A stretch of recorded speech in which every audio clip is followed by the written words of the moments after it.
unhealthy people that are successful in business doesn't mean they wouldn't be 10 times more successful and for 10 times longer if they were healthy. We know it in everything else. Gut health is becoming the way that people need to approach health. We're the worst at ignoring this stuff because we're focused and resilient. And so what were the next steps that you actually took to actually start creating product? A tested story because it was Mark Fowler is the co-founder, CEO, and head of product at Gevity RX, a fast-growing Australian health brand redefining how food can heal the body. Driven by his wife's gut health battle, he created Body Glue to help others restore their health naturally. So because you feel better, everything's better, your life goes better, you're like, wow, this is just like, why did I not start this sooner? This is compound interest in life. How are you funding this growth? What would you not do again? What would I not do? The only decision that I think.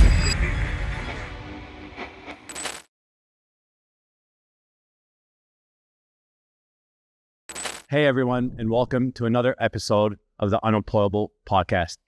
Today, we've got a very, very special guest. I've been chasing him for a long time, but he's been very, very busy underneath the hood building a massive business now in Australia.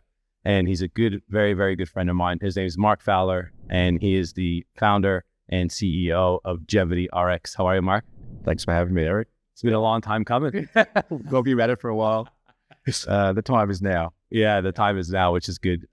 This podcast is going to be so valuable in so many ways. We're going to touch a little bit around gut health. We're going to dive deep into the business of Gevity RX, which is a very, very fast-growing health food company here in Australia, specifically based here on the Gold Coast, which is a great success story that are now selling nationally. And I just want to say thank you for Mark. How are you? Good, man. How are you? Yeah, good. Happening? How's the drive down? Oh, it's good to be back in the studio. It's been a month or so since we've been in the studio, so it's great to be back in the studio. Doing it from this beautiful setup. Awesome. And for those of you guys that don't know who Mark is, and it's your first time tuning in, Mark is a very successful business entrepreneur in his own right. He's got an online business in the Amazon space. He's also a property investor and was in real estate for many, many years, made a lot of money in real estate. And now he's basically, I wouldn't call it a day trader. Would you call it a day trader? I definitely trade, but my time frames are definitely longer than a day. Yeah, and he's trading quite heavily in the stock markets. And we've got James Denham on the pod. Thanks, James, for being here again. As saying, as like Mark said, it's good to be in the chair instead of at home and sort of cooped up like an animal. It's nice to get out here and have a play with you guys because the dynamic's always different too. Like on the remote pods there, it's just sort of looking to speak over each other, not too sure when to dive in. So I just dive in anyway and take the fish usually. But this one's going to be a good one because I know you've been fairly close to this brand for quite a few years. You've often talked about it, and it'd be nice to see it actually unpacked on the desk. So yeah. And James not only is a good-looking human being, but he's a successful entrepreneur himself and real estate developer. So where do we start? I mean, I met Mark probably, I would say probably 15 or 16 years ago now through mutual friends. Mark was a very different person back then. He was not very business savvy, I don't think, back then. He was more into the Gold Coast lifestyle. And I think when she take from there what you will. No, I'm joking. James, about the Gold Coast lifestyle. I think it was around 2000. I was going through some old documents around 2017, which our business relationship grew further, and I seen what he was doing with the business at that time, which was actually branded a totally different name, not Gevity RX, and seeing what he was doing, and sat down. And we came up with a bit of a deal at that time. And next thing you know, we got into business with each other really in a very small scale at that time. And what we all have dreams and aspirations of what things can be, right? But at that time, it was just literally a hole in the wall shop in Broad Beach here on the Gold Coast. It was a health food bar and a bone broth bar, basically, and with a dream that him and his wife had to grow this business. Now, I just want to start with a couple high-level numbers, and I'm going to get into why Mark's actually started this business. Mark in Atlanta actually started this business, and a little bit of the background behind that. So fast forward to today. How old's Gevity now? We rebranded in COVID, so 2020. Yeah, 2020. So that was a massive rebrand, and we're going to dig into that because that was a massive decision, obviously. And this is, I wouldn't say a mistake. It is a pivot for a lot of businesses, but it's something that you can learn now to hopefully not have to rebrand in the future, because it's something that takes a lot of time and it's very costly, and you're really re-educating your target market. So fast forward to today, Gevity RX, as you can see, for those of you guys that are viewing on YouTube, we've got their bone broth sauces and their bone broths on the desk, and the health food chocolate bars, which is Sweet Guts, which isn't your typical chocolate bar. But what you see here is now in over 1,000 Woolworths stores across the nation, over 800 Kohl's stores, and over 1,000 health food, independent grocery, supplement, and pharmacy stores. Now that is absolutely amazing, especially because you've done it in such a short period of time. It's not like it's been there for a long time and they've been in Woolies for, 5, 6, 7 years. And what I've seen has been amazing. And they're on track to do $10 million in revenue this year. But the key to what he's been doing, and the team has been doing, I should say, they haven't been concentrating on revenue. They've been concentrating on one main thing, which a lot of people don't see. And we talked about this yesterday, Mark, on the podcast, is one word: distribution. And we're going to dig right into that shortly. But let's go back to why bone broth. Like, I talk to people about bone broth when they say, hey, business is this, yep. And have you heard of bone broth? No. I reckon there's out of 10 people, there'd be a high percentage of people that have never heard of bone broth still. So how did this come about? So there's two ways to answer that question. One is the personal story, and then two is why we've run it as far as we have and been able to do what we have. Our personal story is not that different. It's just, it was right in our face. And I think we're a little bit earlier, and we got to see it a little bit earlier than most people. But literally a videographer driving with us today, wife, similar story. It's like, it's just everywhere. And so, and I can explain why. And I think why you're not, gut health's not going to be niche. Gut health is becoming the way that people need to approach health. People are starting to understand that, which is quite funny because the very first doctor, of medicine, Socrates, said that, and now we come back to it. It's just knowledge gets forgotten. In a world that's overstimulated and clicks and, and all these sort of things, and money and food systems, medical systems that are all bought and paid for, I suppose, in the right way. And so, or honestly. Yeah. And so then the information for the last, few hundred years has been based on what we get from the food companies, what we get from pharmaceutical industries. So they're all the upside down food pyramid. Yeah, exactly. So it's just, we've been fed a broken model of understanding of health for so long that we've kind of come full circle and back to it. So what we're trying to do is basically embed health solutions back into consumer goods. So fast-moving consumer goods. So that's why we're in Woolies and Coles. That's why we went all the way to there. Our old business model was to go to retail cafes. We wanted the impact. We knew we had to get into around, like, food's one of those things you need it within. Like, you think about it, when you want food, how quickly do you want it? Yeah, you want it fast. You don't want to the online model was never going to get us to where we needed to be. We knew that because we understood the psychology of that purchase. And so we tried retail stores, and then we went to, we changed models, which we can get into in a little bit. But effectively, because what we discovered with my wife, Atlanta's Health, which was, so 2012, I better get this right, 2012, we met, first year and a half, perfect. It was the typical honeymoon period. And the funny thing is, because you're going, this is the honeymoon period. And then a year and a half later, the wheels come off real fast. And so, and yeah, what do you mean by that when you say the wheels come off really fast? So Atlanta really started struggling real fast. And so there was obviously signs under the surface, but no one was talking about it back then. Now people can be a little bit aware, and so part of what I want to do is really educate the market on to pay attention to this stuff early, and you're all going to deal with it, because the body's biologically basically the same. And so you have genetic weaknesses and those sort of things, but this is not about genetics. This is a different ecosystem. It sits inside your gut. It's actually unrelated to your genetics. And so 2012, we're probably 2013, 2014, Atlanta started getting chronic anxiety, and she's she had a high corporate job, hardworking. One of the main reasons I kind of really teamed up with her, I was always a little bit commitment phobic, and then I realized that you could actually have a partner that was actually good for you, not bad for you. And I met my dream, like I was when his Gold Coast life was because commitment phobic, you can understand how those things go together. Just so everyone knows, Atlanta's here live. Yeah. So whatever he's saying, he's looking at her every night to make sure she approves. So my color shows, and was. So There's 7 or 8 cameras, but she's filming to make sure she's got evidence. Yeah. She heard me say it all before, and it's in the past now, so I can get away with it. But it's so anyway, chronic anxiety, like weight gain, weight loss, fluctuations. Honestly, you're not.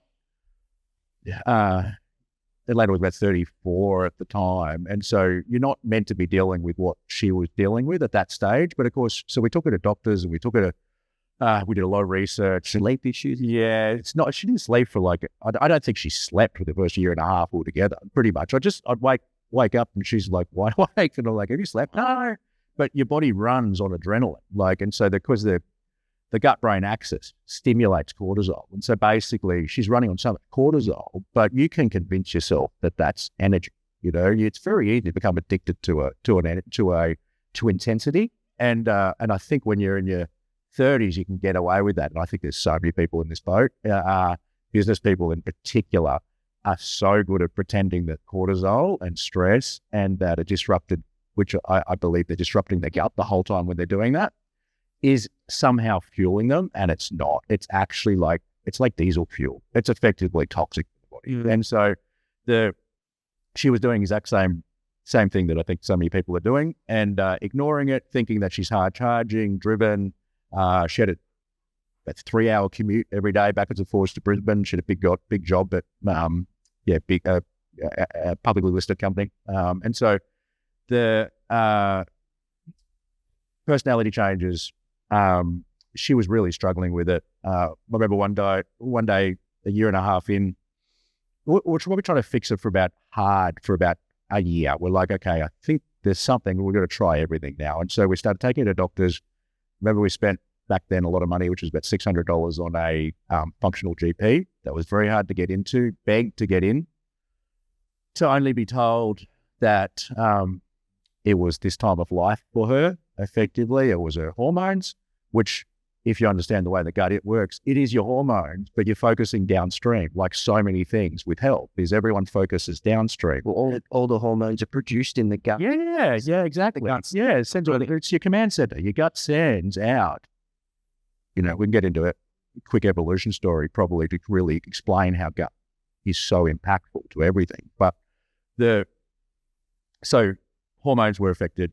But if you think about it, you're not sleeping. Cortisol's through the roof. I had anxiety that just kept building and building and building over 2 years. And then my sleep started getting progressively worse. And I saw so many doctors, so many functional GPs, longevity clinics.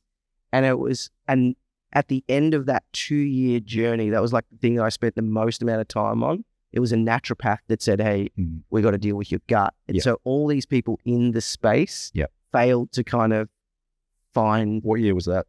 This is recent. I've been dealing with my gut. That's why I say please don't refer to me as almost like a doctor, because this is what you're dealing with. It just for everyone else out there as well, this wasn't your past arena. This is what you learned along the way to solve a real problem for your partner. Yeah, 100%. So I was in business already, and I had a whole other story, but the pod's not long enough. And then was searching for a business that meant something to me. My first business I had at 27. I had success by 30, but in a way that I didn't appreciate it and was actually had a bit of midlife crisis at 30. So I went a different direction. It's funny how the universe works for you if you really resonate and you just kind of really focus on your goals and alignment and all these sort of things, and things start to come at you. And so what I wasn't expecting was my wife. And so she on the same track was going off track with her health. And here's a guy that's going to we need run through walls effectively to build something to actually fix that. We come together, through all sorts of random synchronicities that sort of made us sort of keep bashing into each other over a year or so. And effectively we're like, hey, okay, this is meant to mean something. Year and a half later, really sick, doctors saying exactly the same sort of thing. Tried to put her on, the final straw was when the doctor that we paid $600 for had to beg to get in line, and then told her that she should be on antidepressants. And I know enough about pharmaceuticals to realize what that slope is like. I've seen my mother on with blood pressure issues that will never be solved now. I've seen so much, like the Band-Aid approach, the sticky tape, you can only run so much gaffer tape over the body before it just starts to... It's amazing the statistics around how many people are taking pharmaceutical drugs every day.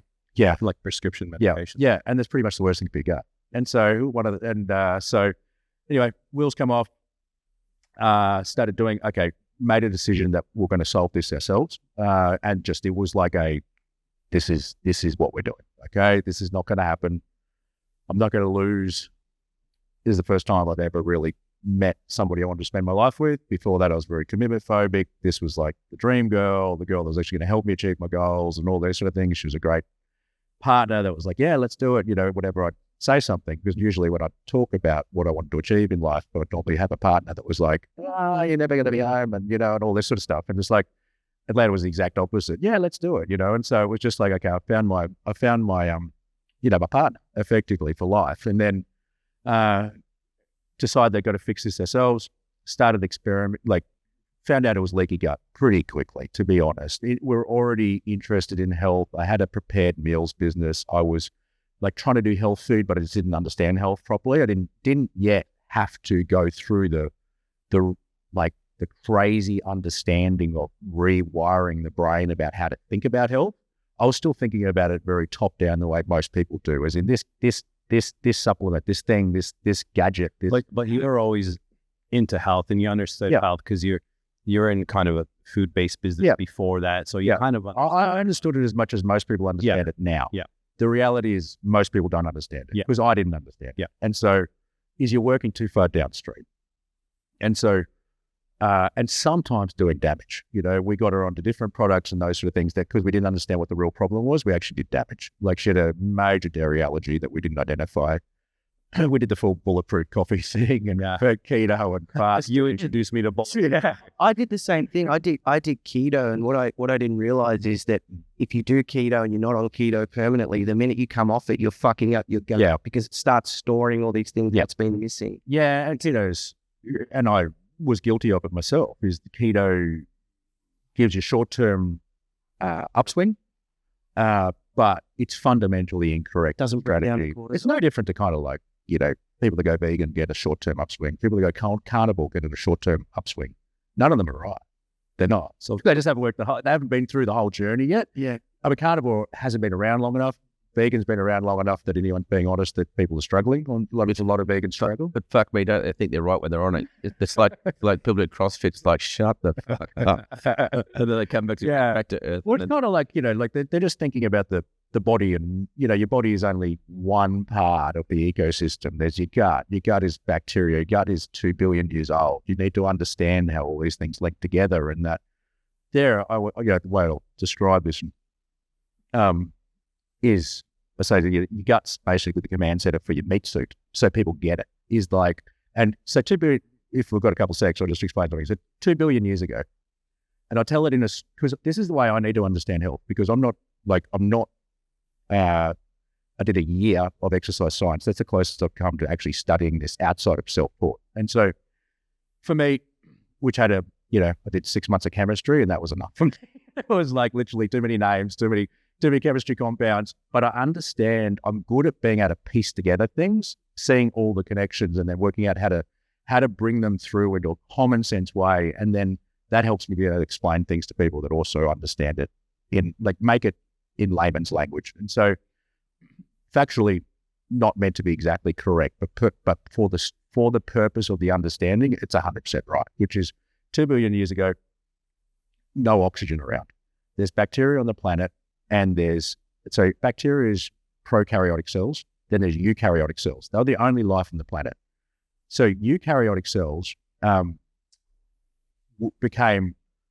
prokaryotic cells, bacteria, can't digest can't deal with oxygen. Oxygen starts raising around Earth, and so this was plant life and that sort of stuff. So the whole temperature started changing, oxygen started changing.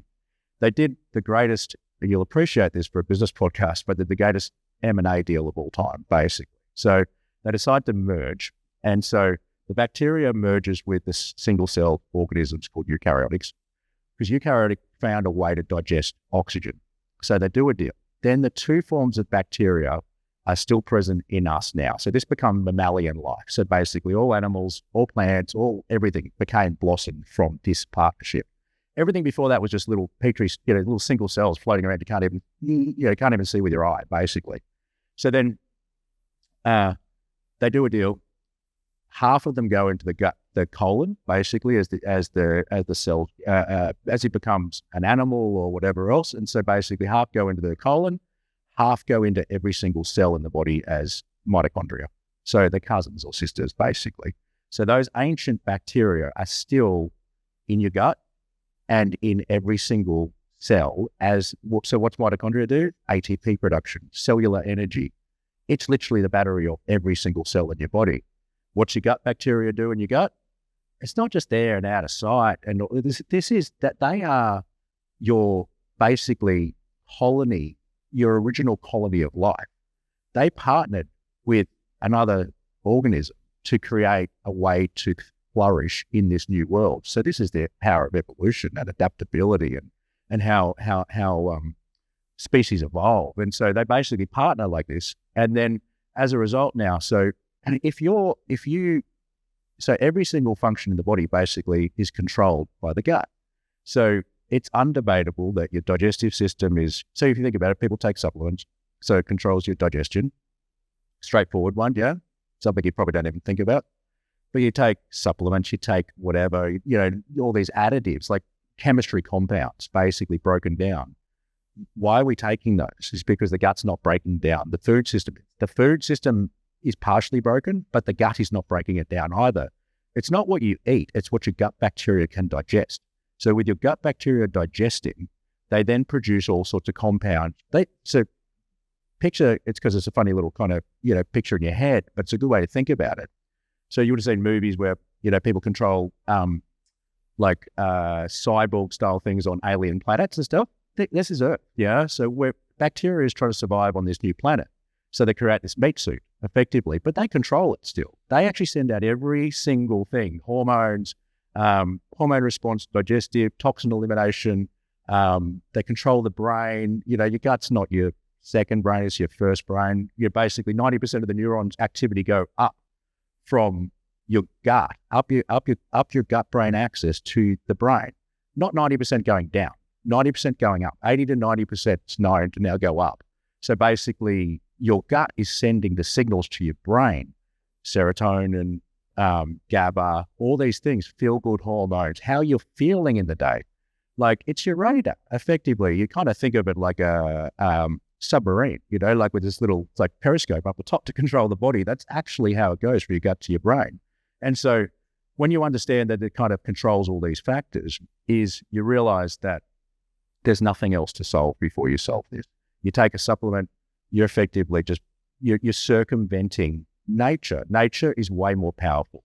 Nature has energy. Nature has coherence. Nature has so many compounds. The number one thing people do, and the number one damage people have done in health and doctors and well-meaning health brands and all these sort of things is they go downstream to solve something rather than go upstream. And as a result, it's part of the human curse is we're so much smarter than every other species on the planet that we think we know everything, basically. And so we come up with a theory and we think that we're actually got it 100% right, rather than thinking that nature's divine intelligence knows more.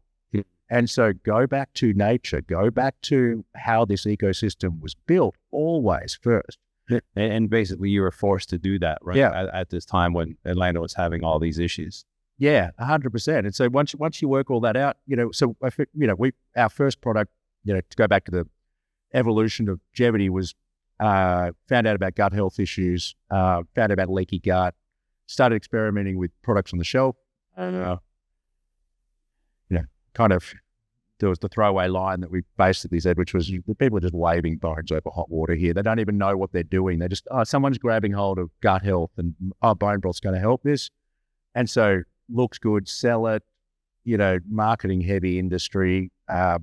People that are sick, people will, are easy to sell to, unfortunately. And so they're desperate. And so the quality of products in health food are not where they should be, in my opinion, at all. And so can I also say then also just with the advent of, there's a lot more population on the planet, farming protocols and everything, it's not just that, it's the actual food quality has gone down extensively as well. 100%. As well as then loading up with chemical-based, chalk-based shitty supplements that will screw with the whole, the food quality hasn't gone down because the population has grown. It's gone down because we're using more. That's what I'm saying. But because of the population, we need to grow more of it. So we're using different farming protocols or different ways to farm. Everything's so short-term focused in the way we operate. So the farming systems are short-term. Nothing's based on. But if you understand the principles of what we're solving for better, that's what I tell the evolution stories. You actually understand that these are the guys we need to look after. Farming practices need to change. Yes, don't worry about the sup before you reseal the gut. Don't worry about anything else till you feed the gut back to get the right bacteria in there first. So they can do it. I was on a high protein diet, took a lot of supplements, and then when I had my bloods done, my protein levels were low. Yeah. And it's basically because I had leaky gut. Yeah. If the gut can't, it doesn't matter what you eat. If the gut can't digest what you're eating properly, you don't get the nutrients. No. And just for the record, everyone has leaky gut. Yeah. There's no such thing. I don't like the term because it's gut permeability. Now, it's not as sexy, maybe, but permeability means it's in a constant state of flux. So I'm very healthy. I do everything basically right, apart from the fact I run a decent sized company and I charge hard. And you eat bug rolls at rickshaws. Yeah. No crime there, mate. No Which crime. we all do. The only crime there is in 5 years they've gone from $12 to $24. They are, and in that's the only crime. 48. And Crustaceans are extremely good for you. So, so anyway, even myself I have to be very conscious of this. If traveling, one of the worst things you can do, lack of sleep, disruption to your sight, eating out, seed oils, obviously big topic at the moment, extremely bad for your gut lining, extremely bad for every cell in your body. If you believe, there's energy, it's undebatable now, the body just doesn't run on chemistry, it runs on energy as well. And so it becomes an oxidization effect throughout the body, breaks every cell membrane down, makes so your gut lining starts to become an issue. It sends basically everything that you could have everything right. You feel, fix the gut and have the systems, the right bacteria in there and everything functioning well. And then it's like the fat that you put through your body then becomes like in every cell membrane. So effectively you got this meat suit that you're trying to drive. Yeah. And you've got these guys in the meat suit, just get your bacteria. They're your team. They're your company. They're your kind of, just remember you merge these guys together to run your business. It's like putting dirty oil in your car. Yeah, exactly. And effectively, this is people, it amazes me. There's a big shift at the moment thanks to, guys like Gary Brecker and that sort of stuff in the space, thank God, because they're teaching entrepreneurs and business people to pay attention to this stuff earlier. We're the worst at ignoring this stuff because we're focused and resilient. And so if you're successful in business, I think there's a real misnomer or like incorrect understanding is people see grind culture, but you also see really successful people unhealthy. And, association is not causation. You learn that in health very quickly. And so just because you see unhealthy people that are successful in business doesn't mean they wouldn't be 10 times more successful and for 10 times longer if they were healthy. We know it in everything else. But it's not sustainable. No, it's not sustainable. And that's the thing with us, like entrepreneurs and business people, and those of you guys that are listening, is we sit here and we interview a lot of different people and talk about these topics, right? We talk about, business, and we're talking about health and these types of things. We're talking about $10 million companies and $50 million companies and $100 million companies and all this.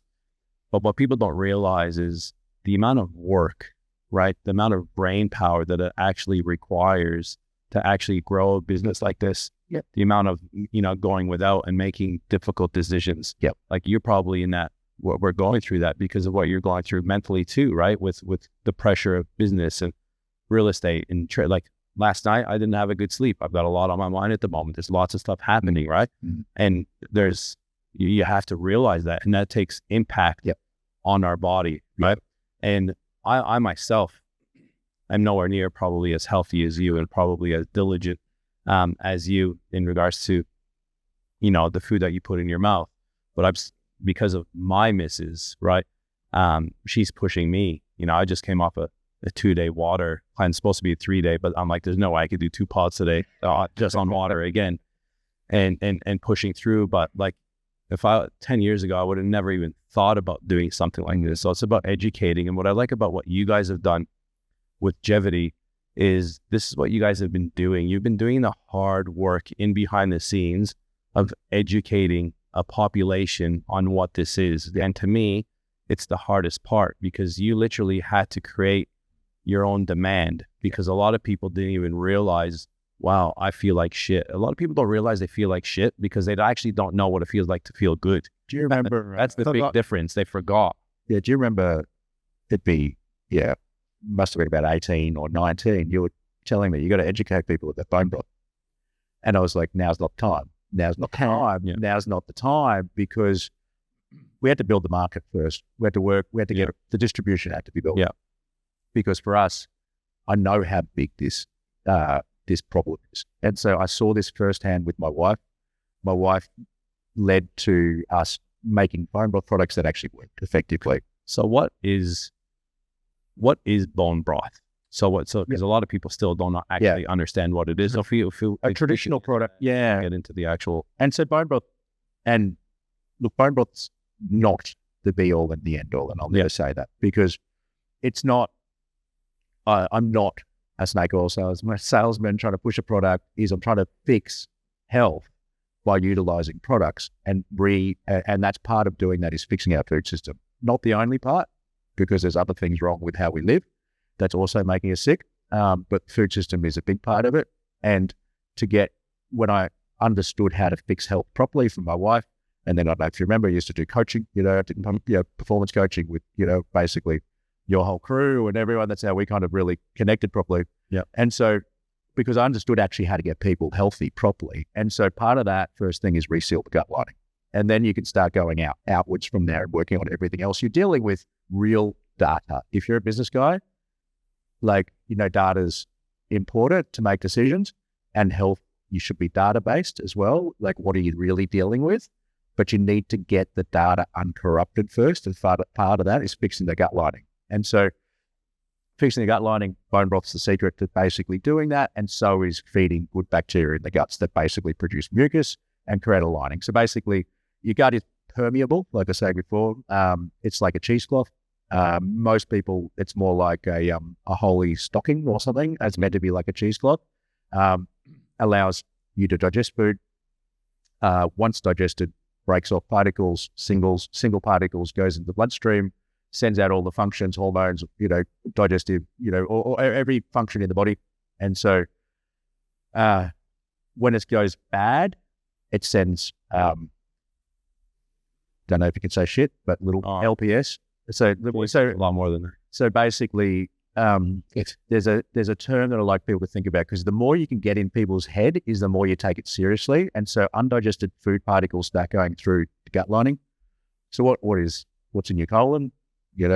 Shit. So basically, there's a lipopolysaccharides, but just call them little pieces of shit, because that's basically how everyone refers to it, because it's easier to remember and the point is accurate. As far as bacteria is entering the guts, that creates an autoimmune response throughout the body. Autoimmune is the biggest disease on the planet once you combine them all together. And so we're killing ourselves effectively. Our body is hacking itself because there's bacteria all throughout the body. This bacteria had a deal done, which was basically, it was going to sit inside the gut, break, do the digestion, and then push everything out once digested to the body. The gut lining, because of everything we're doing to the body, is effectively not doing, it's meant to sit inside and be the ecosystem that protects the bacteria from the body. And instead, it's now poisoning the body. And so that we've got to fix that first so the body can go back to working how it was designed to work. And so it's like, say, doing an M&A deal, and then all of a sudden, the people that you hired, there's a marketing company or a distribution company, all of a sudden they decide to do the opposites. And then it's wondering why it's going real pear-shaped. And so get them back into where they belong. Bone broth's a traditional food that's been around forever. The reason we didn't have a problem with this sort of stuff before was it was in everyone's traditional diet. Every single person, ask your grandmother, it doesn't matter what heritage you are, there's a bone broth of some kind. They use old school bones, tendons, ligaments into a stock. Then we become fixated on muscle meat and quick, bars and snack packets and all these sort of things that we don't get the ugly stuff into our diet anymore. And so bone broth is getting that back into it. Most bone broths, unfortunately, now on the in the market, and Australia's pretty much Australia's ahead of the rest of the world now because we kind of pushed it forward. Even in the US now, bone broth sitting on the shelf like old school stocks still that are, for most people dealing with digestive issues, unless you're doing everything perfect, aren't good enough now. Because the world's not the same. We're not outside sitting by a campfire, walking around bare feet. Instead, now we're in studios, in under fluorescent lights, and eating on the run, and flying places, and all these sort of things. And so we ended up working out that we had to develop a better version of that. So we basically built a product that had 10 times more of the collagen-forming amino acids. We took out the muscle meat, we took out all the vegetables, took out everything, basically stripped it right back. And so basically it was a very much purpose-built product. It was like, okay, this should work, but it's not working. Why? What were the steps that you took at that point? Like, obviously you do your research. I'm just thinking about the viewer that has ideas, right? And they haven't done anything with, whether it be in health food or traditional business. Mm-hmm. So what were the actual steps at that point when you found out, okay, I think it's because of leaky gut and I've done my research and bone broth is a solution? Like, what were the next steps that you actually took to actually start creating product? Like, as an example, we had the guys from CMOS on, and the two of them went at home till 2 o'clock in the morning with a blender. They built this shroud onto they upset the neighbours, and they'll get their glass jars. Like, what did it look like from, okay, we've got to formulate a better bone broth to $10 million in 3,000 stores? Like, my wife called the nasty stuff, My wife will attest to this story because it was... So, bone broth,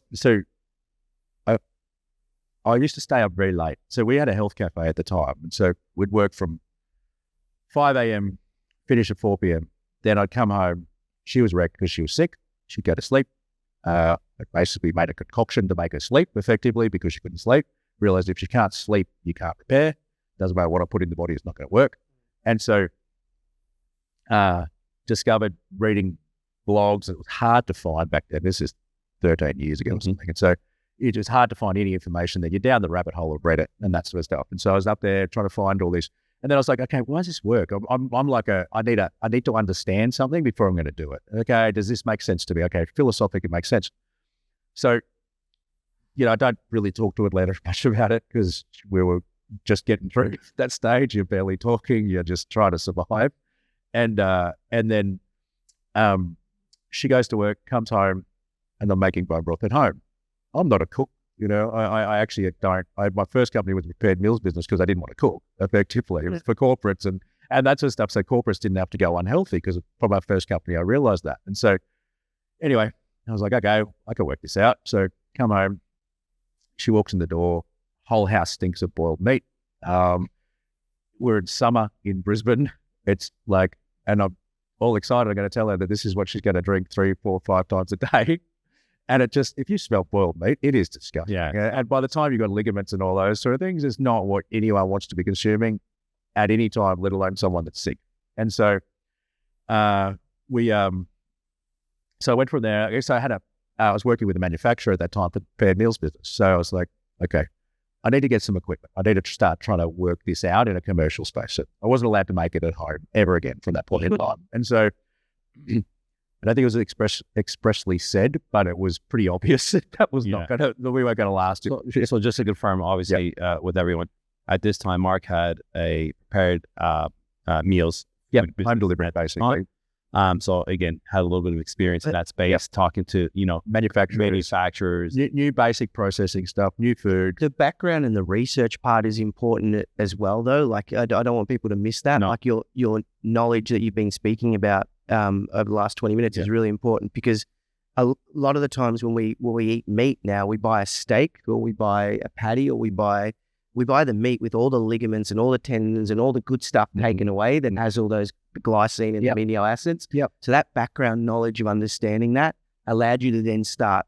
Without understanding it, there's no longevity. That's the reality. That's why I took the time to explain that, because if you don't get the model right, you won't make decisions right after that, because you're starting on a false pretense. Just marketing. Yeah. And so started manufacturing, started pulling in some people, food techs worked with, found them, asked about this, got experts in to work out how to process differently. So this is what I want out of the product. Gave the lab report, basically, showed what. So I bought every single product off the shelf. I bought products in from the US. That is still some of the biggest brands over there. And I'm looking at the lab report, and I'm looking at what is required to actually repair so you can work out based on dietary requirements, cellular turnover, basically work out if you're trying to regenerate this, how much of this do I actually need? And so I'm looking at this and just going, this doesn't add up to me. This is not going to do anything, not in this current state. Now, it might do it for somebody that's already healthy and keep them healthy, but for somebody that's actually gut is obviously an absolute mess. And the holes in the stocking are put your fist through or whatever, and so needed something way more powerful. And so worked on a process that was basically purified the product, concentrated it right down, removed every single thing else. And then we just kept testing and refining it, had cooking temperatures, processing different ways, different machinery, different things, and just kept testing, same as you do with business. I had the same business approach that I had with the business with creating the product, which is when the labs come back as the highest possible level, then the product's right. And so I took the product, got it. I was so excited when I finally got it right that I always say my wife makes me look good at everything, because I'm not the guy that does the presentation of anything. And so basically, I get too carried away with the science and the understanding, and I think everyone's just going to geek out on that. And so I go to Atlanta and I say, she was after a long day at the shop, and look what I've done. I've got this, and it's in a little yellow specimen cup, like with a yellow lid that you get to do a pee test or whatever, So I don't know why it ended up in that, but basically that's just what we had a lot of, because we're sending it to the lab backwards and forwards. So I still had it in that. It's like pale brown. It was unflavored at the time. And I said to her, look, I'm so excited. I've done it. This is going to fix you. And so this is where the name Body Glue came from, because Atlanta's just turned her nose up at it. I got her to consume it once. I think she spat it out, or at least just there's no way this is going to stick with her habits. And so anyway, then I was like, okay. So I actually wrote on the specimen cup, Atlanta's Body Glue. So, because I had to explain to her in simple terms, this is glue for your body. It will stick it back together. See how it looks like glue? It's sticky. A normal broth is watery. I can't even tell what's in it. I understand you're not going to have trust in it. I don't have trust in it either. Every single thing, this is what we got out of the bones. This is the connective tissue. This is the healing power. This gluey texture is going to work in your body. Can you understand how you see it? Yeah. Okay. We're going to call it even a name. So it's Atlanta's Body Glue. Atlanta's Body Glue. Everyone sees it in the fridge at work. It's Atlanta's Body Glue.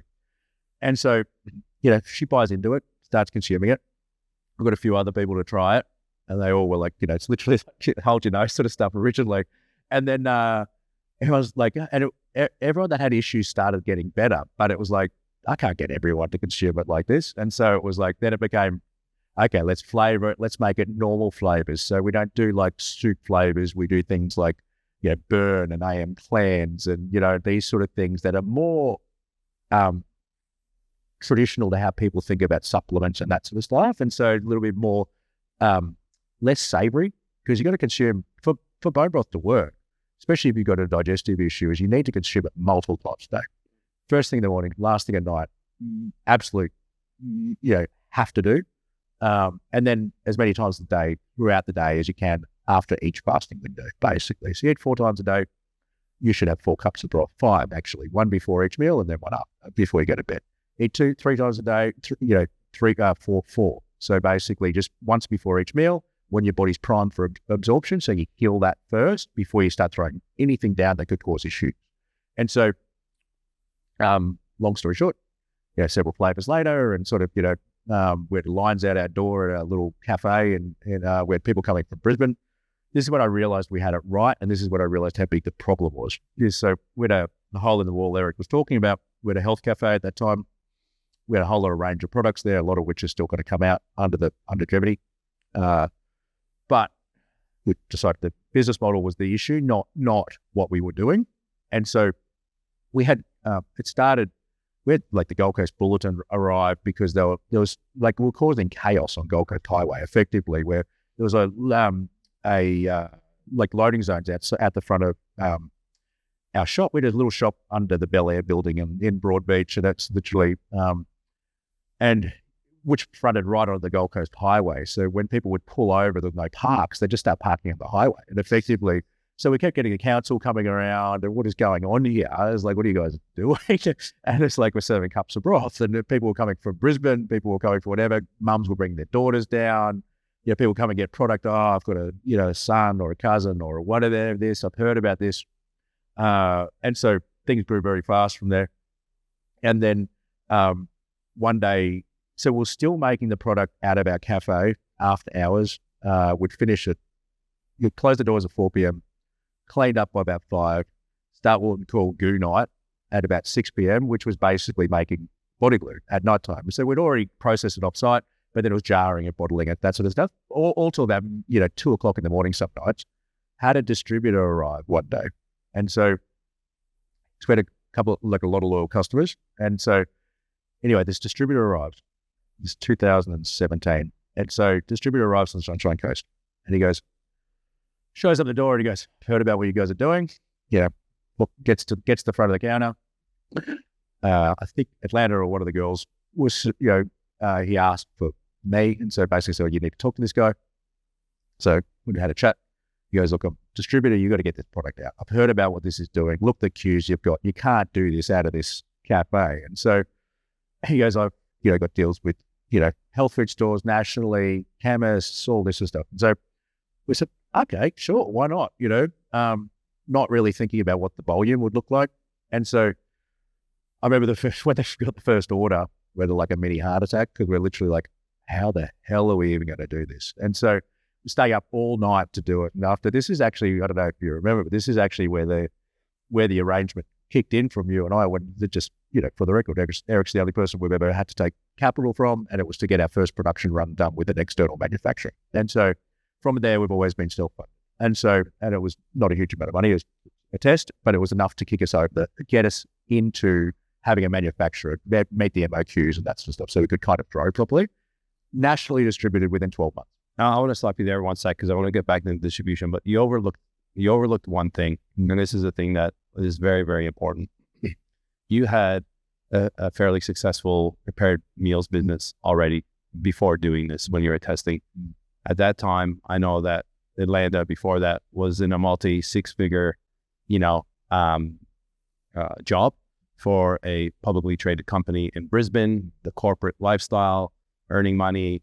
You used to drive a fancy BMW, right? Nice unit, this type of thing, right? Love the good things in life. And this is where people need to take things very, very serious, and it gets overlooked, right? But I remember you guys going all in, and I remember when Atlanta quit her job. Like, to quit a multi-6-figure income job that you've had for a long time, that's your identity. This is who you are, right? And you yourself going from a BMW to a shitty little white combi delivery van right? And I was just like chalk and cheese, right? But this is what it actually takes in business. And this is why I always ask the question is, what are you willing to go without? And I've seen it so clearly over the last 7-8 years with you guys, to see where you guys are now in the new property and what you guys are doing, and is unbelievable, because what people don't see, and this is the things that get overlooked. And we have someone else in the audience right now. His name is Brian, and he's got a business called Blokes Who Soak. And he's in the trenches right now where you guys were 8 years ago, right? Going, I've got my business, I'm starting out, I'm putting everything into this, right? And you have to have such belief. And I want to ask one question before we go back to that distribution story is, what made you do that? Like, if you're talking to other people out there right now that are sitting on the fence of going, I've got this idea, but I've got a mortgage, I've got rent, I've got kids, you know, I need to put food on the table. Yeah. Well, so here's some recommendations. I knew the reality going in. That's the difference. Because I had a company before that, I knew what it. So it took us 3 years last time. I knew, and that was at turbo speed. And it wasn't built right. So I figure to build it right, it's going to take at least 5. So, and I knew that every dollar that you waste in those early years is either going to make or break. Like, it's every decision you make with $1 that's your life. If you really believe in what you're doing, and I also think I was never in it for money. Like, I was never into the business for the money. I was in it to create have the impact I felt like was necessary for the world. For me, I felt like it was my job to do it based on how life had panned out for me. I'd seen that I could create the products, think about it in a way people weren't thinking about it. I could provide a unique solution. I had confidence from doing it before in business that I knew I was very resilient. Like, I can deal with pain. I can deal with going without. And I think a business person knows that when you've had a business for a period of time. If you've had multiple businesses, you really learn it. So if you don't have a business, right, like Brian, for instance, right, it's his first business. Yep. Right. And he's in the trenches right now. What would you say to that person? So like for me, I'm a big believer on, it can't be just about the money. Because there's going to be a point in time where it's going to be way easier to just give up because there's difficulties that there needs to be a deeper reasoning. Obviously, you had a very deep reasoning. Because you've seen success already in fixing Atlanta, right, with the body glue. But what other things? So know what sort of business you want to build. Go in with your eyes open. Yeah. If you want to build something massive, like legacy-like, impact, you're going to have to suck it harder than anyone else can. It's a war of attrition, effectively. You got to outlast it, effectively. You need to be able to do that. And so the less you're burning, the better. So you need to conserve as much, look after your health, conserve cash flow, be really strategic with decisions. Yes, you need to chase survival because that's part of what getting through those first years is like, is you need to effectively fund yourself, maintain control, try to do as much of that as you can. But if you want to do something not as big as that, is you need to be honest about that. And you need to build a strategy that's going to align with it. It's going to be tough, no matter what. I think we're in a almost over-capitalized entrepreneurial cycle. It's become cool. I didn't go into it for being cool. I did it because I was unemployed. Effectively, that's all I knew how to do. Like, I ended up just in business. And but the reality is, like, not many people know who you actually are, right? Like, this is one of the first podcasts you've been on.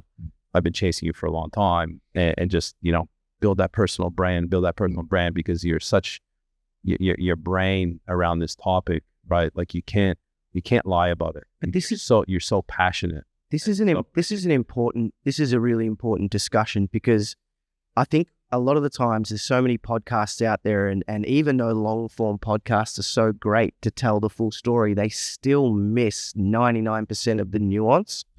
And it's not just your interest in health, it's everything. It's your whole life leading up to this point is the nuance behind what makes you the guy to go out and run this particular business. Yeah. Right. And I think the one thing that people watching this show all have in common is they want to make more money.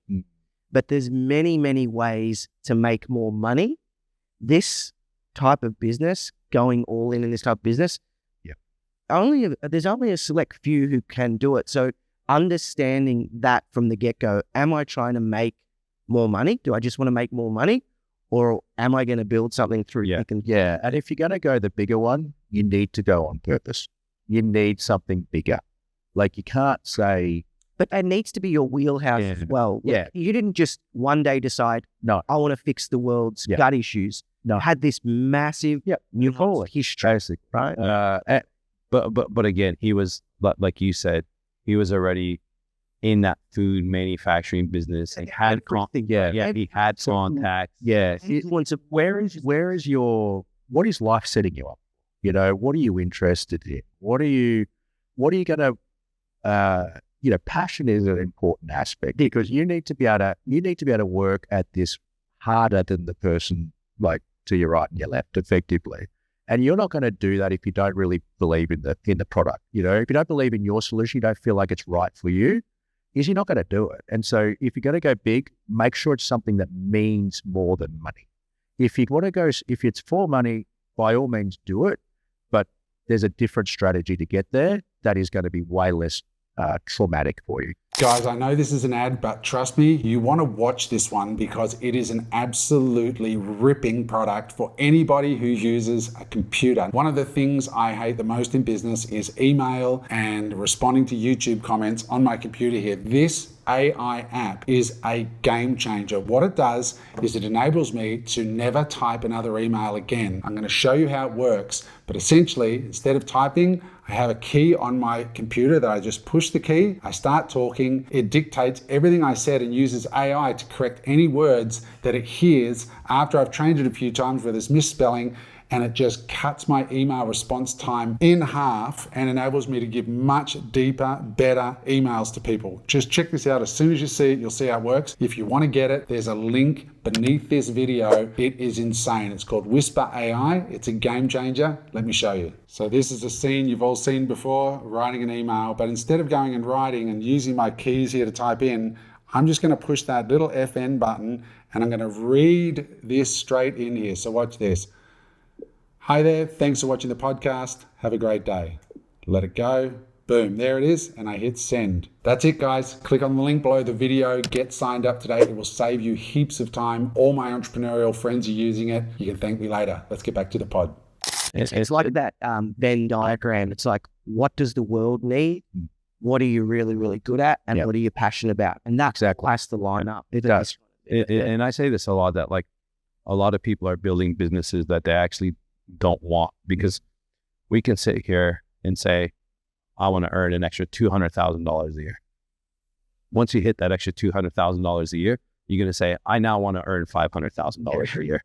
And then you're going to say, once I earn that 500, I now want to earn $1 million a year. And then all of a sudden you're in $1 million a year and you got 10 staff that you dislike because they show up late and they're not respecting you, and you're creating something that you didn't actually want from the beginning. Yeah. And this is something that people really need to think about, because we're very scared. Everyone is fairly scarce minded when they're starting a business, right?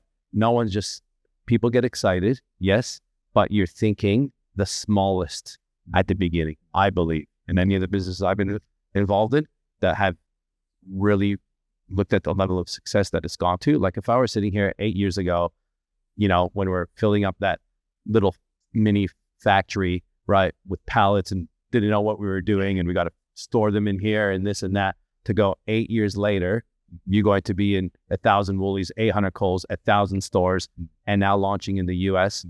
I don't know if I could actually believe it. Not because of you, right? But I wasn't in your head, right? I'm just like, yeah, I could see this, becoming, because at that time, right, and this is another thing I want to touch on, is pivoting. At that time, it wasn't even like mass distribution. It was like shops. I can see this being a franchised, shop, right? Yeah, restaurant / bone broth bar, because That was the thing back that then. was the thing in New York. Look at this bone broth bar. It's got a kilometer lineup, and that's what it was. So it's like, wow, you could really do this, right? And it Which is just a distribution model, whether it's retail stores, cafes, whatever. It's a way to get in front of people in a way that they want to consume it. And speaking about just your procurement manager knock on your door, and this is going back quite those years ago to the shop there. You've had a hit wonder, which was one product, or did you go deep before, wide or deep? No, that's the other thing. So same year. So actually, at that about a year later, so that was 2017, 2018. We started to proliferate basically the SKUs out. So we went from there.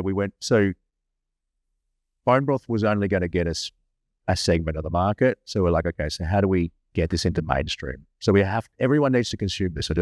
You just chatted about this. So we can't avoid this in our nutrition, but no, people en masse won't do a new habit.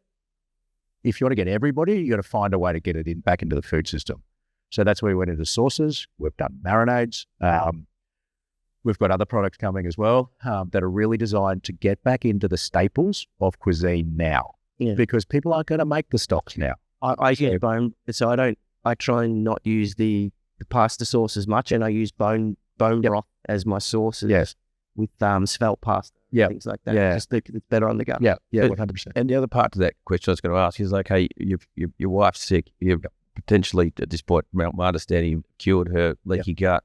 I mean, and you're in nutrition as well. I mean, you sell a product. Is there like a food protocol that comes with it with Gevity? Like you have your bone broth in, but you got to have this. So it's coming. So when Eric was around, I used to do exactly this. I did coaching programs, but I couldn't do the impact. I needed the more people I saw, the more I realized this needed to be massive. So I had to work on a way to magnify this exponentially. And so once I realized it needed to go into the food system, then I needed to work out how to get it into the food system. And so then it was like, okay, cafes aren't working. Retail food group was like, we're looking at franchising basically in 2000, up until 2020. Went to 4 stores. We did 3 in 1 year because we were trying to get to a point of proof of concept. Then we'll go to franchise, and then I could get it everywhere, and then I could get building the thing. So in the idea in the retail stores, would you get consultations? Basically, you got guidance, you got all community, you got the missing things that are still missing in health with just a straight product.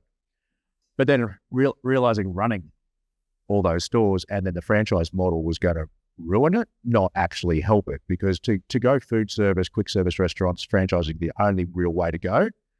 No one's been able to do it company owned completely. You always end up buying it back. They always go franchise at some stage, but they go, but that would basically, it was, we couldn't see franchisees being able to do what we needed to do inside stores. And so then COVID hit as well.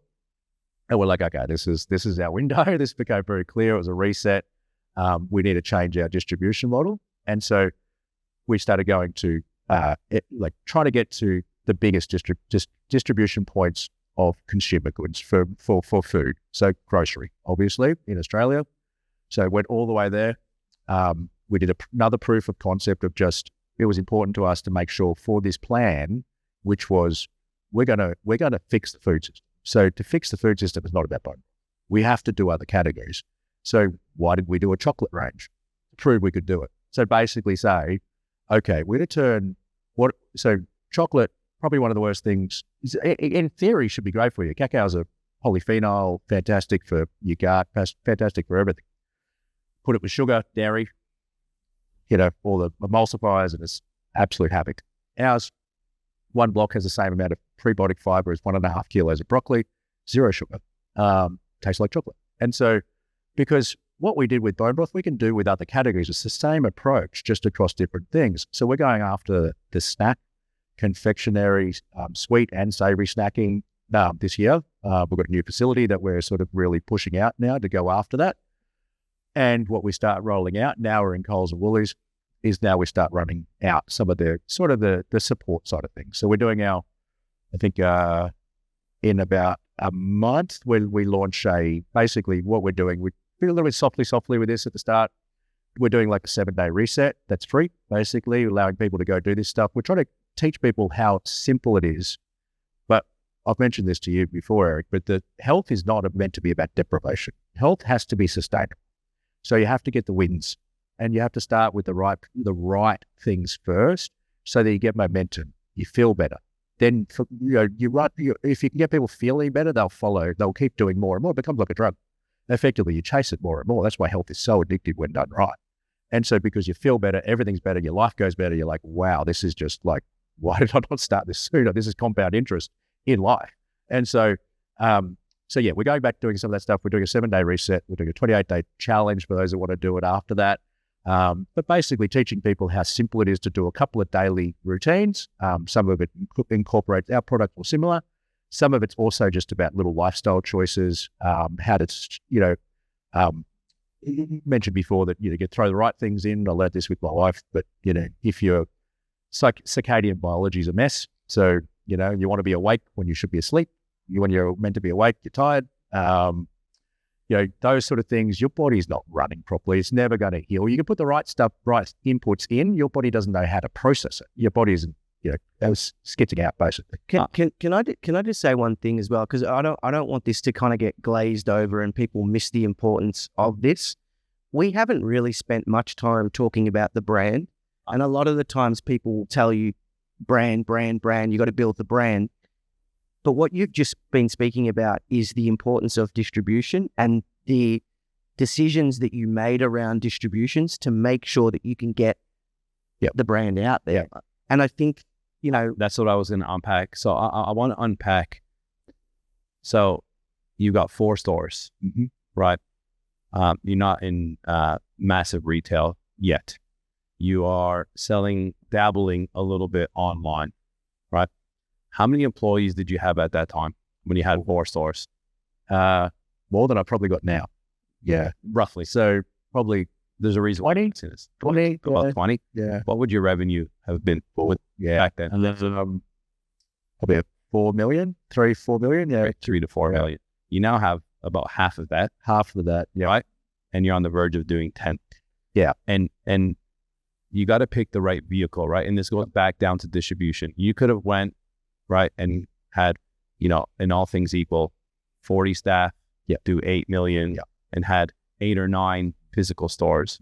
Right now, you've got 1 office, right? You've got distribution centers all over the country because you concentrated on branding. I was kind of the devil's advocate at times, and Mark and I, not so much recently. We'll probably catch up maybe once a month, once every 6 weeks now. But we used to probably catch up once every couple of weeks, like on every month we were catching up.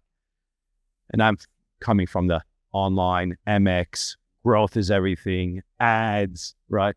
And I'm just like, man, why aren't you pushing online? You need to be doing branding and get yourself out there, and almost like UGC style content back then, and push ads. And we got Dan, and Dan's gonna, who was helping Mark out at the time, and Mark's just like, no, right? Like he had this vision for this brand that he's like, what we need to do. I know I've got the product.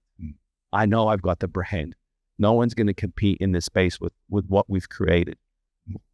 What we need to now do is get the distribution, right? And this is, going back to what you were saying, it's very easy to overlook this, right? But there'll be a lot of people listening that have an online business that they're looking at taking into retail or going from retail into online business. But he had such a long-term vision on where this thing is.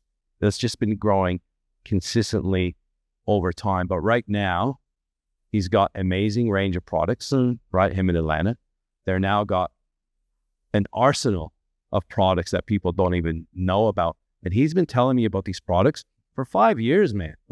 They're in the making. They're still on the shelf as the idea, right? I shouldn't say on the shelf. They're in preparation. But it's not like we're going to launch that product, then we're going to launch this product, and we're going to launch that product. It has been he's been so smart in the way that he's done this. And I want you to talk a little bit about this, because for us, it's just like, oh yeah, but yeah, okay, you close the I wouldn't want 20 staff either.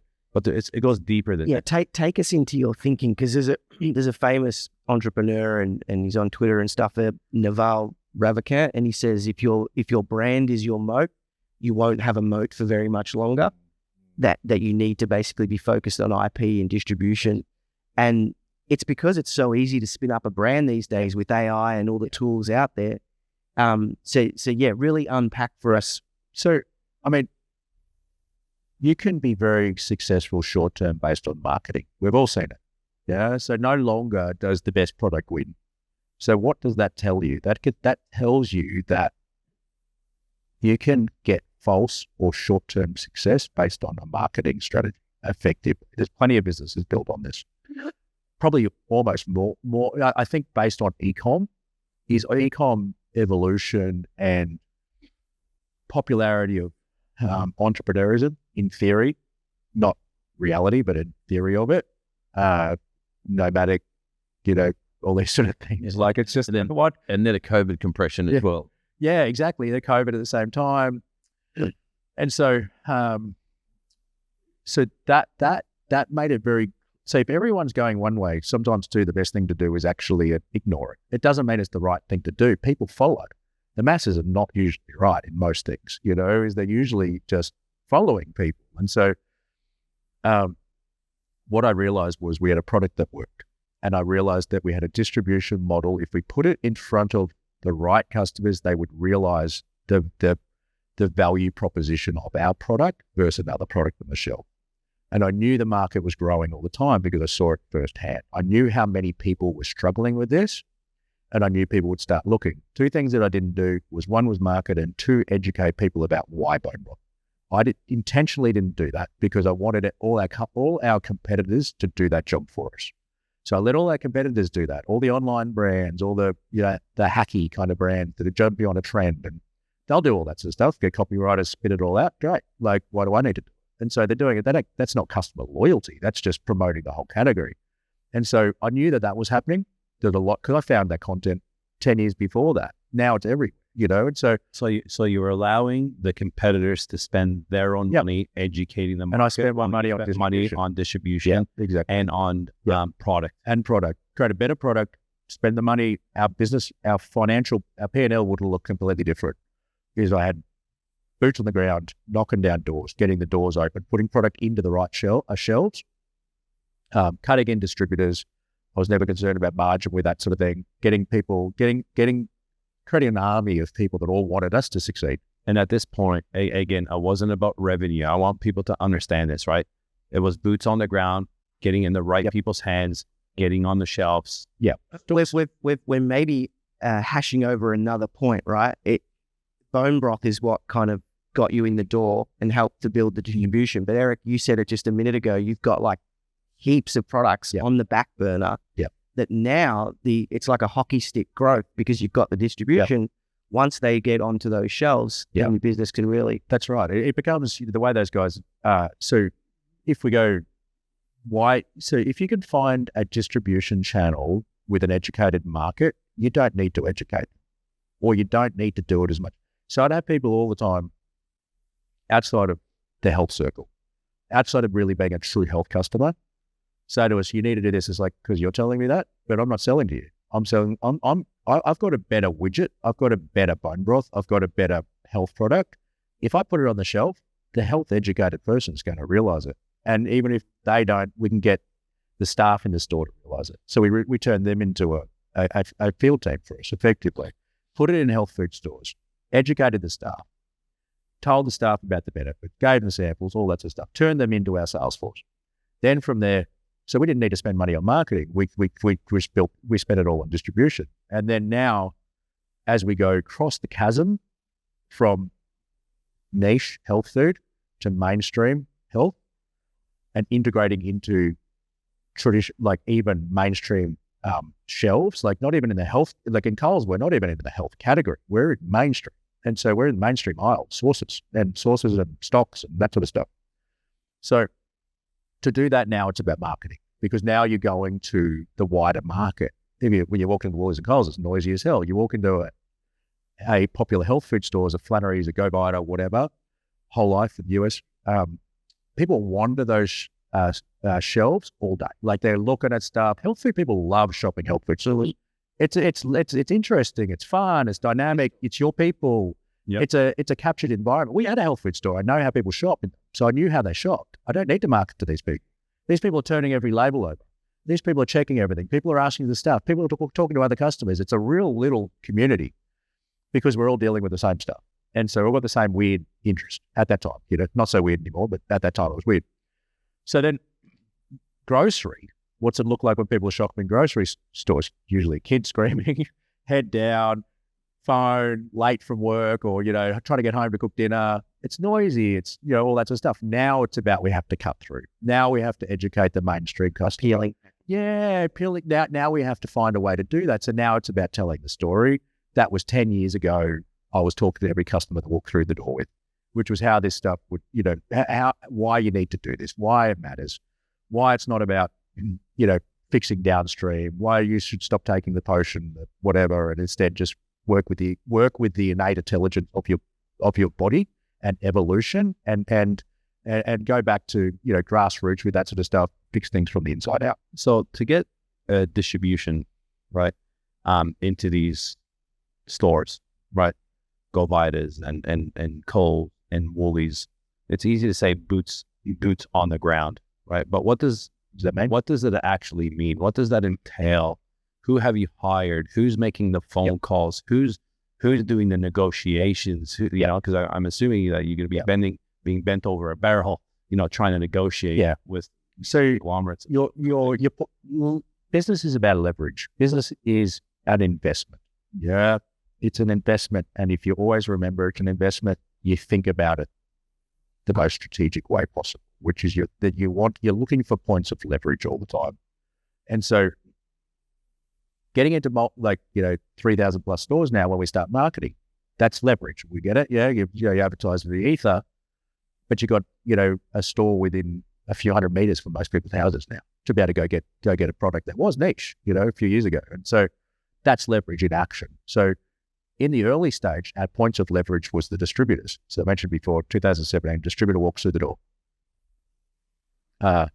Massive order, which was just one distributor. He wasn't that big either in the end with what we worked out later on. Then we go, I think he might have actually convinced us to go do our first trade show. So there's a health trade show in Sydney. We were there for the very first year we signed up nationally, a distributor in every single state. So you highly recommend trade shows. You need, you're not, so once again, backwards thinking, worrying about the consumer when the consumer's not yet the strategy. Worrying about the distribution when that's the strategy. If you need points of leverage, get the leverage first. So your points of leverage is getting your team built without people is you need distributors to do that. And so price your product right, understand the margins, understand the industry, understand all that. And so we did that. We did the homework there. So you had a price, gave the distributors a healthy margin, gave them a product that the customer wanted. The distributors became our army, effectively. We had one in each state, two in some. And so for about the first year and a half, those guys will just bash down the doors. And so bash down the doors, get it on the shelf. You're doing presentations to those guys. You're going and, being able to go do retail groups for them. So they'll call you up, work really closely with them, have a great relationship. Quality of distributors is the quality of whether you'll sort of get to stage 2 even. And what's the best way to find distributors? So if, again, I'll use Brian as an example, just because he's here, right? Brand new product. Yeah. He's gonna start, right? Hopefully he's gonna pick up some momentum. Then he's gonna be like, I'd love to see this on the shelf at X store or Big W or wherever he wants to put it, right? Yeah. What would you recommend him doing at that time? Where do you find a distributor? Yeah, well, you remember that the distributor has the same goal as you.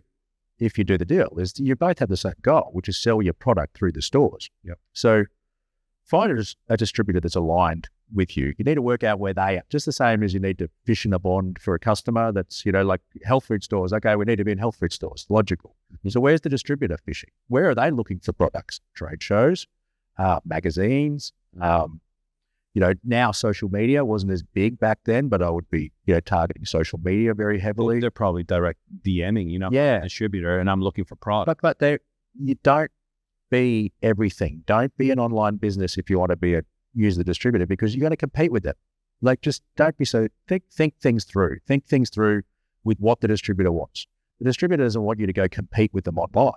They want to know that you're in it together. Okay, I'll give you this territory. I'll support you. I'll give you sales incentives. I'll give you target. Blah blah blah. We'll run this thing. This is the one thing I've seen so many entrepreneurs do is they try and do everything and they master none. And it's like even at some of the coaching days, you'll have a quick chat with people and they'll be like, oh, I'm working on distribution here and I'm working on meta ads here and I'm working. It's like you really have to think about what the strategy is going to be and stick to that because you're cutting your own throat on all the other things. Yeah, business is about making other people successful too. Otherwise you can't do it by yourself. Like anyone that's been in business successfully knows that you need to make others successful, not just yourself. So don't think about just your brand at that point. Think about if the distributor is critical to getting to the next level, think about their business. Make them successful. Yeah, you got to think very, very, very strategically. And I'll give you another example. Right, because what you don't want to do is what I call cannibalizing your own business by going distribution, and then go online, ads, because they're going to be like, mate, what's going on here? You're selling it online for cheaper than, you know what I mean? You're doing deals that you're not offering us and this type of thing. At MX, we don't do OEM parts, right, which are factory parts. Ours is all aftermarket. The reason why we don't do OEM, we could easily do OEM and increase the size of the business. But the issue is the people that sell the OEM parts are the people that sell the bikes. There's no MX if the bikes don't get sold. We're not interested in selling the bikes, right? There's not huge margins in selling the bikes. Where do they make money? Parts, servicing. It's the same thing when you look at the automotive industry, right?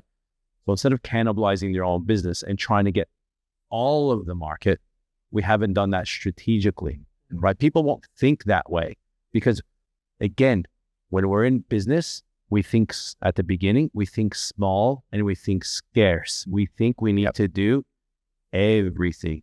This guy's been doing this for 10 years now, right? And he wouldn't be touching online.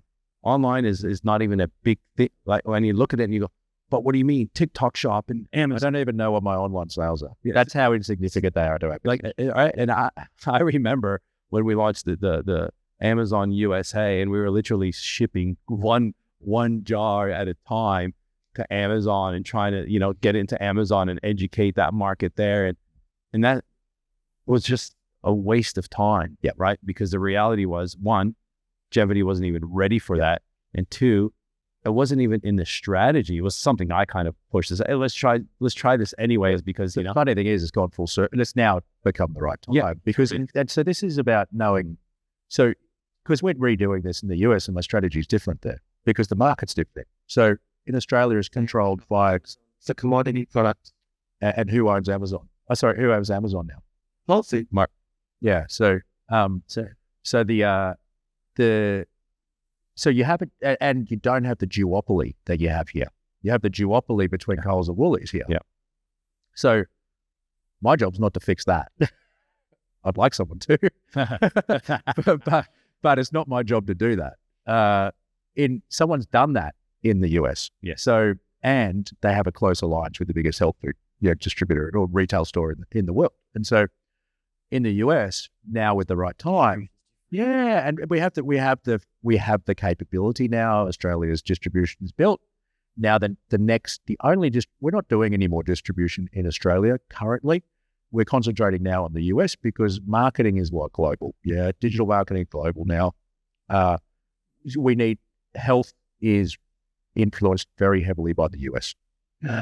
We're going after the US in the same way we're going after Australia, no smaller. We're going after that to get product in every shelf, in every suitable shelf. There, we're dealing where how long I could work on something before it's got to be timed right. It's got to be the strategy right. I knew we'd always get there. We're now working with supply chain partners over there. Australia's the tariff thing doesn't concern me because I was already building it that way, literally because the Australian market can't sustain the US market. It's just can't from a supply chain side of things. But you're strategic at the same time, right? You're the word I'm looking for is calculated, right? Very, very calculated. And I appreciate that and I respect that. So now, right, last year, Mark in Atlanta, go to the US, PBD conference, this and that. Well, guess what they're doing now? they're getting coached by PBD, right? So Patrick Bet-David's coaching Mark. Funny enough, we all look at Patrick Bet-David and put him on this pedestal, and but you can all get coached by them if you want to pay the money. But strategically, how good of a decision is that now to invest in that when he's looking at launching into the US? Yeah, and that was part of the discussion with them. I was like, this is why I'm doing this now, right? Because it's not just about coaches. It's not about just coaching. It's about, this is the game we're now playing. Understand what we don't know. Yeah, we're going to need contacts, network. Yeah, right? Like you'd be paying a lot of money for that, but the network, you would never have that, right? And once the business capacity has also gone 10 times bigger as well now. And you got the story, right? Also, what do you guys do? We're actually, thousands of retailers in Australia. So you framed yourself. It's not like I've got this startup and nobody knows about it, but I'm going to throw a heap of cash and we're running ads and we're running TikTok shop. Meanwhile, you go there's professionals going, hey, this is who we are. This is what we're doing. We're paying for your advice, but also network. And who knows where those opportunities can actually lead to, right? And it's just, again, it's laying those bricks, brick by brick by brick over many, many years and compounding that over time. Another question I want to ask, which I know a lot of viewers are probably wanting to know, is how are you funding this growth? Because that's a big blockage for a lot of people, because a lot of people think that, we're now heading to $10 million revenue and we're launching in the US, and they'll think you're driving a Lamborghini and living on Hedges Avenue on the beach, right? But the reality is it's all vanity, metrics, right? The reality is that's not what's happening, because I see what's happening. And again, that's with going without to a certain point in time, but then you start improving your lifestyle, slowly. But how are you actually funding this? Because I know you funded this a couple of different ways. And I want one of those, the personal funding one. I want that brought up, not on how it was structured or why it came about, but just so people could understand the backing and the belief you have to have in yourself. Yeah, you do. And, OPM, other people's money, that's saying in business. To me, like, come on. Like, seriously, you're prepared to raise money before you're prepared to put your own money in? I wouldn't put money into your business if don't have skin in the game yourself. And so, and as you know, because I'm calculated and strategic and I had a plan the whole time, is I don't want somebody telling me how to run the company. That was very, very clear. I had a partner with my last company who taught me everything about what not to do. And so I worked that out, that I didn't trust. The only, true business partner I have now is my wife. I have, I've had one investor who, thank God, was yourself, because basically let me run it and let me take the time I wanted to take. So if you do take capital, be so strategic about it, because they will ruin your business so fast. People are giving equity away these days. Like it's a badge of honor. Yeah, like it's nothing. Oh yeah, it's another thing that's wrong with 10%. I'll give you 20%. Because again, they don't want to do the work. But they're not. They're sold that as a strategy now, though. Too, like it's almost a badge of honor to have raised equity. It's like you couldn't cash flow your own business, you couldn't be profitable, you couldn't actually use your own success to fund the business, and that's a badge of honor. But that'll change now, because interest rates have been zero for a long time. Now that interest rates are going up, there's gonna be a lot less of that. Yeah. So how are you actually funding it? So have funded it. Yeah. So I mean, look, we have bank debt. That's it. And and so you start with low quality lenders. And then over time, your P&L looks better, and your success, and and your contracts with retailers give you leverage. So you need to find a way to get leverage. You need to find a way to get security for the lender. So give you an example. Finance and things like that. Yeah, done all that. Yeah, done all that. It's expensive. So you start there. Yeah. Less security required. They take ownership of stock, those sort of things. So it's quite an easy way to get finance. Now it's business loan. And but now it's more term. Just on that funding piece too. When you're dealing with these major retailers, terms would be a huge thing, right? Massive. And that's the thing, because when you might borrow that, whatever it is, manufacture X amount, but yet they'll pay you 30 days after receipt or after sale of. So you've nearly got to bankroll twice. To be able to fulfill 3,000 stores.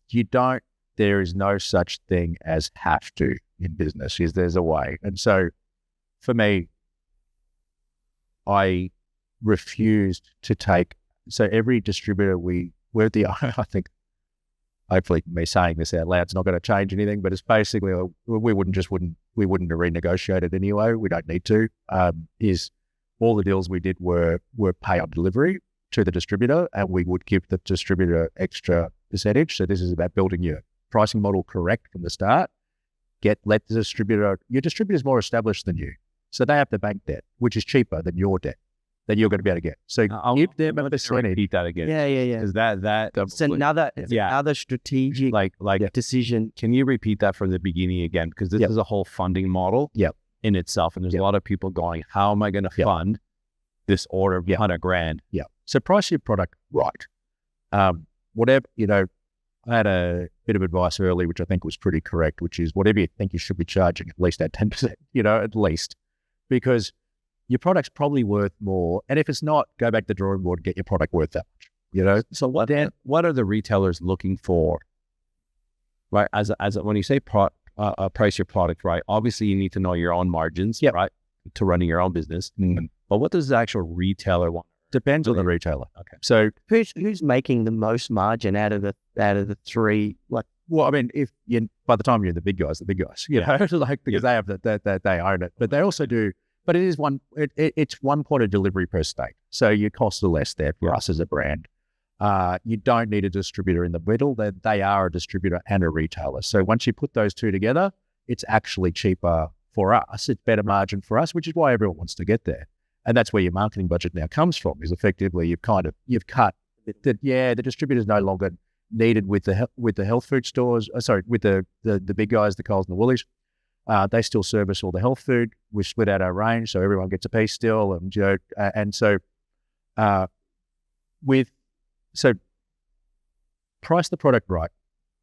For us, we didn't have a competitor on the shelf. This is how we sold it, is because we had stocks on the shelf, bone broths that were stocks. We had bone broths that were freeze-dried powdered. We had nothing that looked like us. We had nothing that sit in the same price category. So we basically created a blue ocean with our product. Every product we do is a blue ocean. Won't do it if there's not a blue ocean. So that's part of the strategy with getting the product right. So basically going to outside a traditional category, just on the fringe of it, find a point of difference, you need similarity, but you need difference. You need similarity to understand, because you need a market. You can't educate the whole market. You can't sell something that no one wants. But how do you get on the fringe of the category rather than bang in the middle of it? If you're bang in the middle of it when you start, you're going to be in bloody waters within a year or two if you have any success, because your own success breeds competition.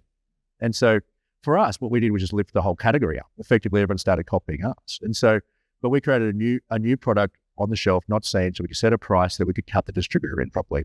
Our chocolate doesn't price the same as any chocolate on the shelf. It's $10 for that block. Lindt is $4 or something, but the market that we're going after doesn't buy Lindt chocolate, and so can't buy anything, can't buy chocolate at all. So to them, they're prepared to pay $10 because it's actually going to, you eat less chocolate, fix your gut health, fix your insulin levels, all those sort of things. $10, it's bargain all of a sudden. You just got to present it right, and that builds your product right. And so price it right, gives you margin, cut the distributors in, understand that they're going to hammer you for terms. They're going to, but when you're small, is they can cover you.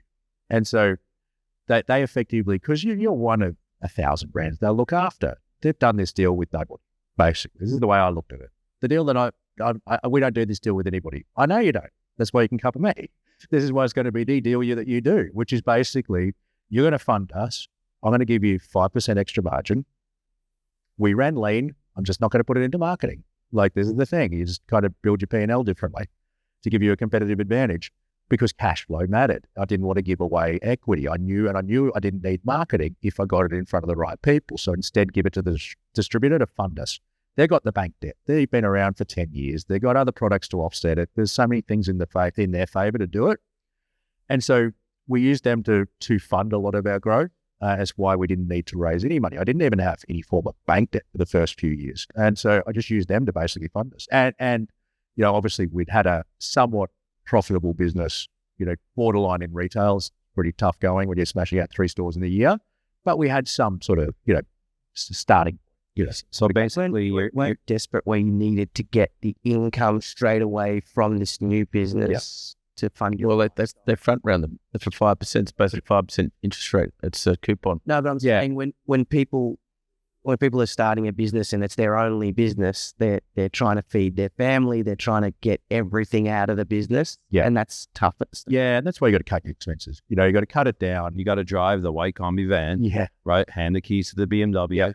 How to have a rude awakening on your identity and not give a shit about what anybody else. If you can't flip that in your head and turn that into something that empowers you, like for me, it was an empowering for me because I chased the money before. I had a business that was about money. I chased the lifestyle. I chased that sort of stuff, and I was unhappy. My life wasn't successful. I didn't feel successful. But you were making a shit ton of money back then. Yeah, I know. But and I had money to spend because I didn't invest it back. I didn't have a business that was built for the long term. We're making money and spending it, it.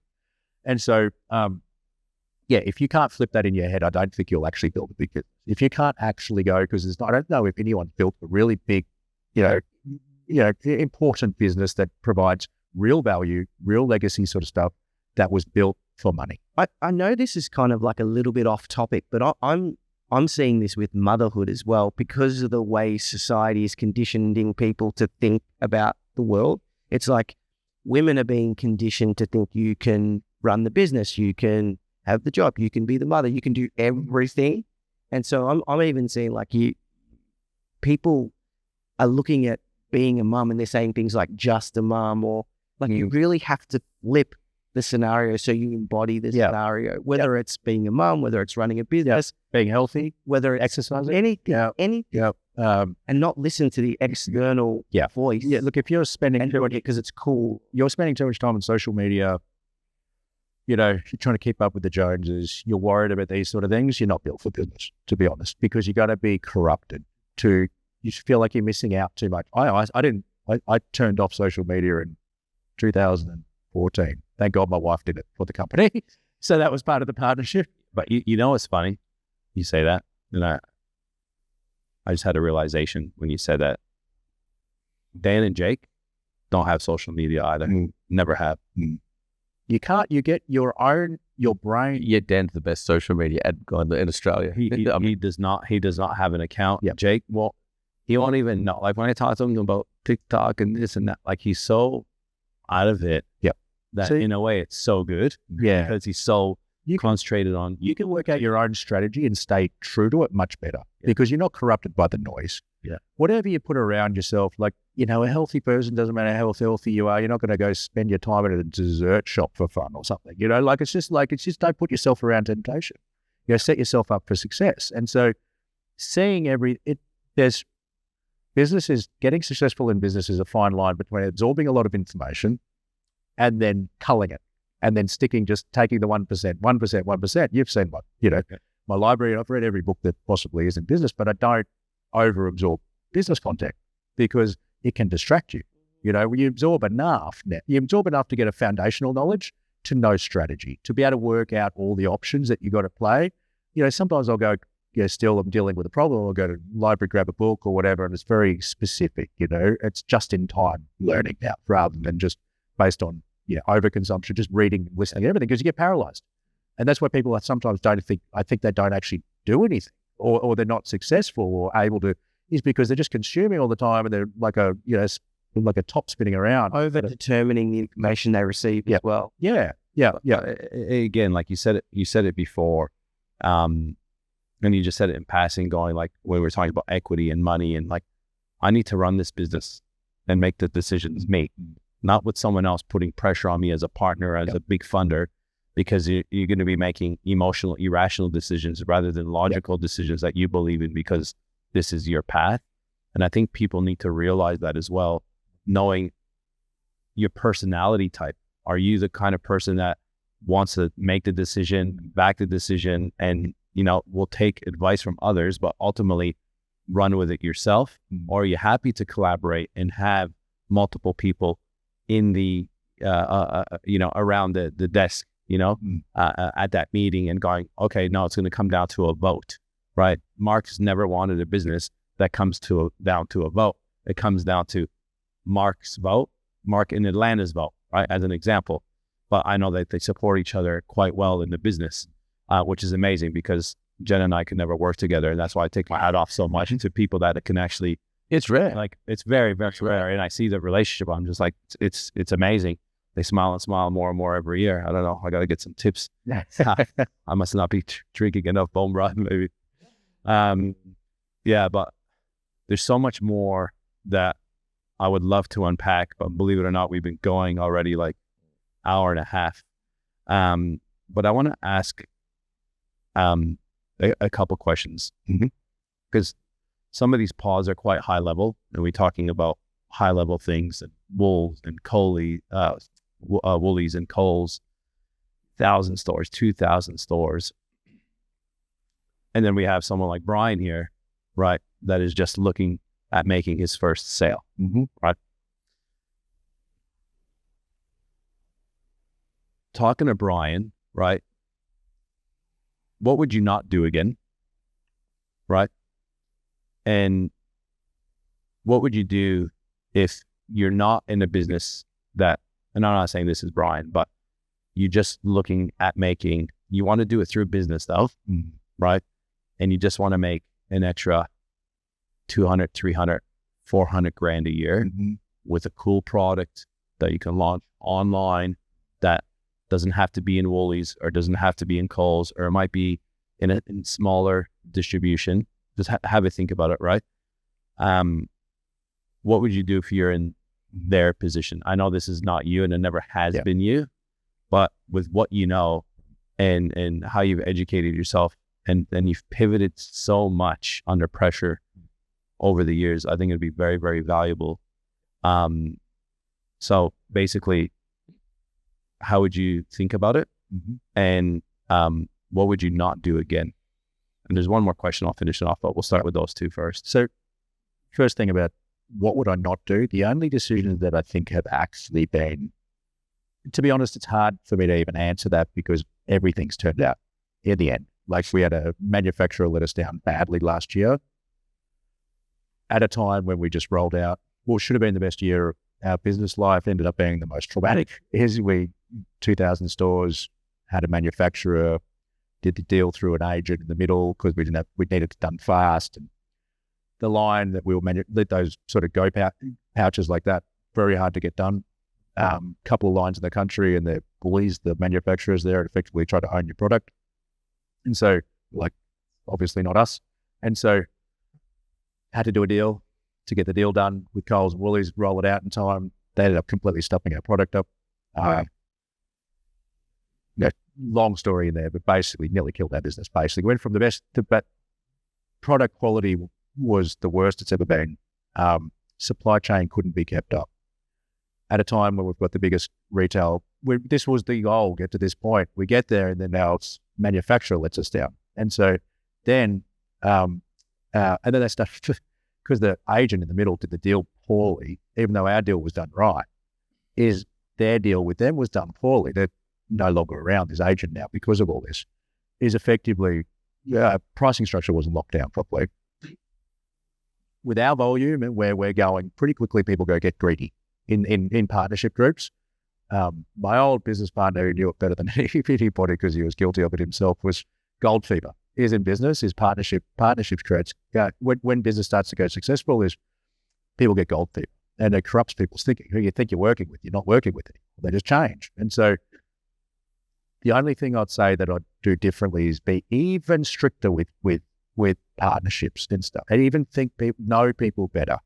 Not trust an agent in the middle, go see that person ourselves, meet them.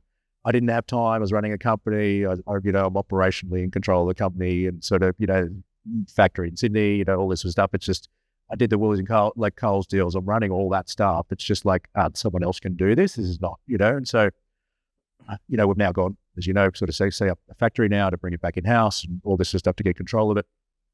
So be really strategic with who you let into your business. That's the single most important thing. That's the only thing I would do differently is be even stricter with that. And I thought I was the strictest I've ever heard of, but it's like but it still let me down because you just can't rely on anyone like you can yourself.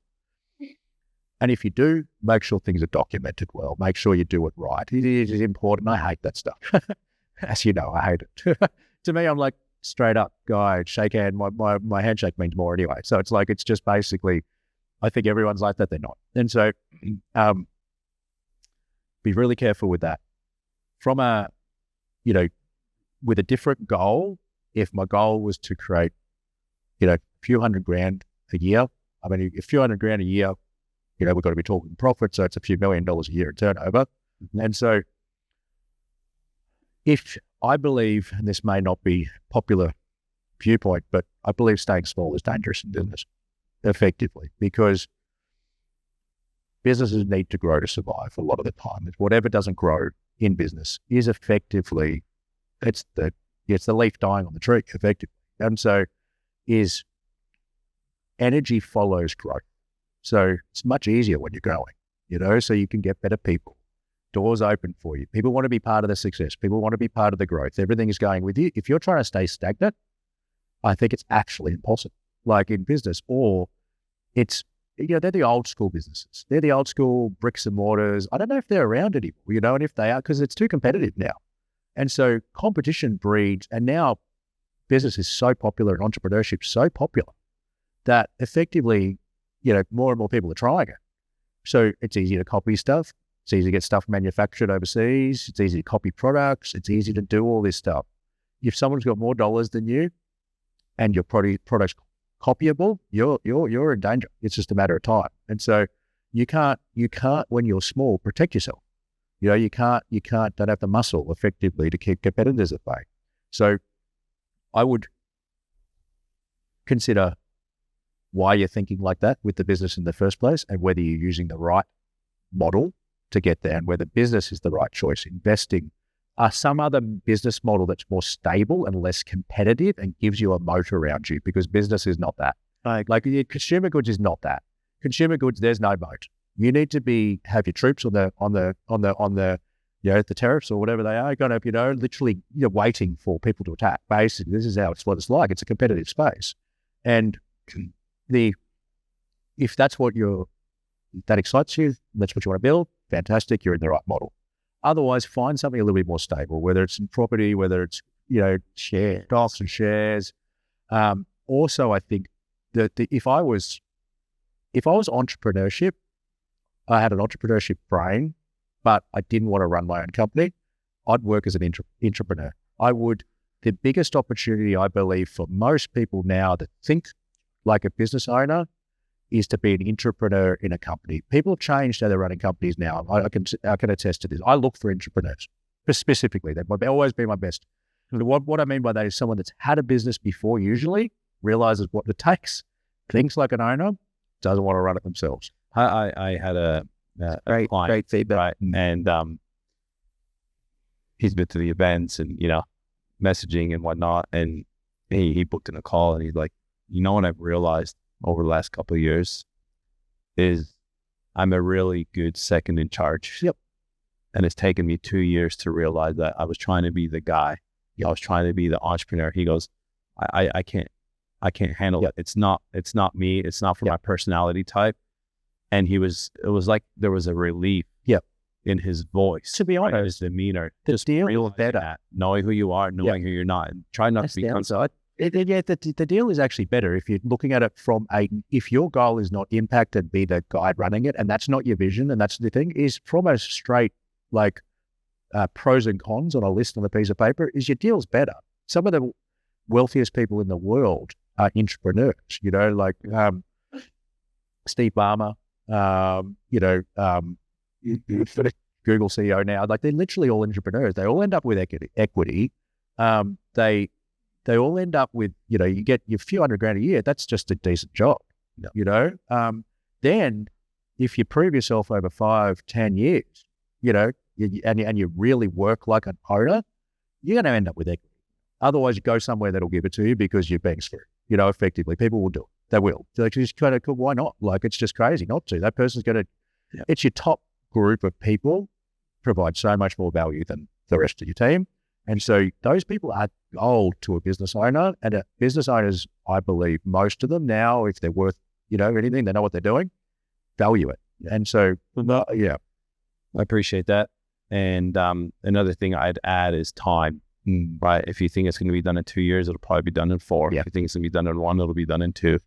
And any of the businesses that I've been involved in, whether they've been great successes or just still kind of, in growth phase, even, but Unemployable, we're probably 16, 17 months in, fresh chickens. It's 5 years for me, Yep. There's an average of this 5-year mark. The business starts turning into a bit of a business, starting to earn a little bit of money and things start happening. A lot of these overnight successes that we hear about and see are not overnight successes. And just give yourself enough time and don't compare your, second inning to someone's 8th and 9th inning. Because that pressure is something that you're putting on yourself, that will affect you. And I just want to give a shout out as well to Atlanta, who's not on camera and she is here, but Atlanta has a lot to do with Gevity RX. Mark's a very smart guy. He's very strategic. He's very calculated, but let me tell you, his marketing skills probably aren't amazing. And a lot of, You heard the specimen cup story, right? Yeah. And a lot of what you see, right, with their packaging and their branding and their social media, has a lot to do with the woman sitting on the couch right now, who's very humble in behind the scenes today anyways. So I just want to give her a shout out as well, because I know a lot of the success that you guys have had has come from a team, even though we're just putting you on the stand right now. Yeah. And I mean, you spoke about it before as an offhanded comment. Like it's what health gets in the road of success, like relationships at home get in the road because you're competing interests, not being aligned at home. For me, I had the approach to align that. I realized that, and I had somebody that, no, we don't have time for this, but just quickly is that I realized I knew what it took as I had a company before, and I put my wife through a really tough period, and I saw how she handled it. She was sick, and we were broke at the same time, and I realized, oh, you're actually an entrepreneur that's you can actually do this, because it was like she was still like, we were still happy. We were struggling with the health side of things, but I was still happy. And if you can find that partnership or something like that, just your life comes integrated properly.